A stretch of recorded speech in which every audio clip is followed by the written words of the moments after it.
Guys, panoorin nyo, ganito yung mga itsura ng mga tumatanggap ng ayuda sa atin. Tapos pag wala na silang pera, ganito yung ginagawa nila. Baka may nakakilala sa inyo.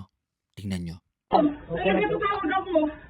Ayan po, tinanggal po yung metro. Tapos pumutok na po. Ayun, may witness po si ate po. Napag-utusan lang po eh. May baby kami! May baby ako! Wala akong utang sa Meralco! Ba't na tinatanggal? Tingnan mo. Sino naguto sa'yo? Ang binigay po sa akin na bill taga-batasan po, Juliet C. Labajo. Ayan po, binigay sa akin. Taga-saan ka, kuya? Ano ka, magdanakaw? Ha? Ba't mo ninanakaw yung metro, kuya? Ang lakas naman ng loob mo. Tayo, kunin mo yung susi. Andun sa kusina.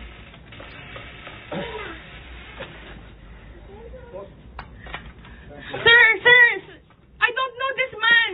He removed our electricity! Oh my God! Oh my God! Oh my God! Call the police, sir! Please, sir!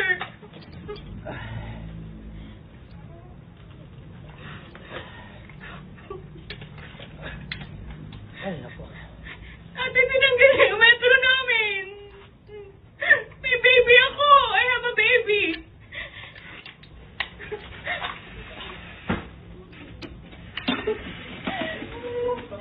Sige pa, babalik pa ako. Pumutok na po! From Meralco? Grab lang po. Hindi! He's not in the Meralco. Hindi po siya employee ng Meralco. Binigay niya po sa aking bill. Ito, yung taga-batasan daw po.